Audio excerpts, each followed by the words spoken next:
बाल दोस्तों, अब हम एक प्रसंग सुनेंगे। उसके बाद आपको एक प्रश्न पूछा जाएगा। हमें ध्यान से सुनिए और दिमाग का उपयोग कीजिए। आइए दिमागी दौड़ शुरू करते हैं। दिमागी दौड़। भावेश भाई वकील हैं। वह अपनी पत्नी लीना और पुत्र व्रज के साथ सूरत में रहते हैं। छोटा परिवार सुख का आधार होता है। उनका जीवन भी खुशहाल था।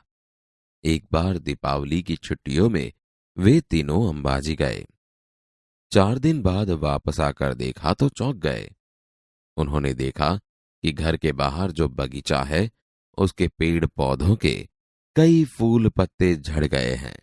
घर के अंदर जाकर देखा तो पूरा कमरा धूल से खराब हो गया था। दीवार पर की लीना और व्रज की तस्वीरें भी नीचे गिर गई थी और टूट गई थी। नन्हे मुन्ने बच्चों, ऐसा क्यों हुआ होगा? वे समझ नहीं पाए। आप बड़े अक्लमंद हैं, आप ही उन्हें बताइए। परेश भाई किसान है। उनकी पत्नी हीरल बहन नर्स है। एक दिन सुबह सुबह हीरल बहन ने पानी के नल के नीचे जल्दबाजी में एक मटका रखा। बाद में नल चालू किया और रसोई घर में चाय बनाने चली गई। चाय बनाने के बाद जब वापस आकर देखा तो मटका खाली था, उसमें पानी नहीं था। हीरल बहन अपने आप पर हंसने लगी। मेरे समझदार दोस्त, अब आप ही बताइए कि ऐसा क्यों हुआ होगा? सेजल 2 गमले लाई। उनमें तुलसी के पौधे थे। दोनों पौधे लंबाई, चौड़ाई और ऊंचाई में एक समान ही थे।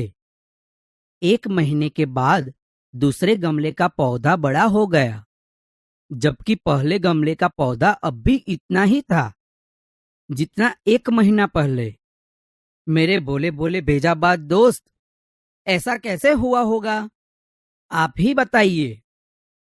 तर्क की लगाम, कल्पना के घोड़े। आप साइकिल पर स्कूल जा रहे हैं। रास्ते में देखा तो एक आदमी हाथ हिलाकर आपको रुकने का इशारा कर रहा था। आप रुके। उसने कहा कि बगल वाले गांव में मेरा जाना जरूरी है। आपने उस आदमी को साइकिल पर बिठाया और पास वाले गांव तक पहुंचाया। वहां जाकर आपको पता चला कि वहां एक जादूगर का कार्यक्रम होने वाला है और वह आदमी उसका सहायक है। उस आदमी ने आपको जादू के खेल देखने का अनुरोध किया, पर पाठशाला पहुंचने में देरी हो जाएगी, यह सोचकर आपने मना कर दिया। उस आदमी ने सारी बात जादूगर को बताई। जादूगर ने खुश होकर आपको एक करामाती चश्मे दिए और कहा कि इसे पहनने से तुम सबको देख पाओगे और कुछ भी कर पाओगे। तुम्हें कोई देख नहीं पाएगा। इसका असर 1 हफ्ते तक रहेगा। आप चश्मा लेकर वापस अपने गांव की पाठशाला में आए। वहां से घर गए।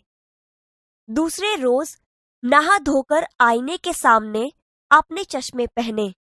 आईने में देखा तो सचमुच आप गायब हो चुके थे। अब आप हमें बताइए कि आप कहां कहां जाएंगे और क्या क्या करेंगे। पूरे दिन की पढ़ाई और खेल कूद के बाद रात को आपकी आंख लग गई। नींद में आपने एक सपना देखा। आप घूमते घूमते बहुत दूर निकल गए। आप नदी पहाड़ों के अद्भुत सौंदर्य में लीन हो गए। आपको पता भी ना चला और आप चलते चलते जंगल में पहुंच गए। यकायक आपके सामने एक शेर आ गया। शेर को देखकर आपको होश आया। आप घबरा गए। मारे डर के आंखें बंद कर दी। आपने ईश्वर को याद किया और कहा, काश मेरे पास पंछी की तरह पंख होते तो। तभी चमत्कार हुआ और आपके हाथ की जगह पंख उग आए। आप उड़कर वापस घर आए। आप बड़े खुश थे। जान भी बची और पंख भी मिल गए। सपना टूटा।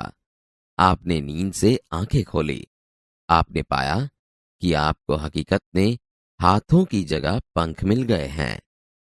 मेरे परिंदे दोस्त, अब बताइए कि आप कहाँ कहाँ जाएंगे और क्या क्या देखेंगे।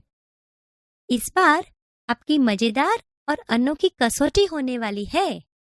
एक बड़ा जहाज आपको निर्जन द्वीप पर ले जाने वाला है।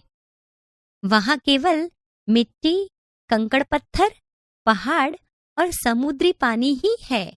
मेरे बुद्धिमान दोस्त, वहां एक हफ्ते तक सुख चैन से रहने के लिए आप अपने साथ क्या क्या ले जाएंगे? सूची बनाइए।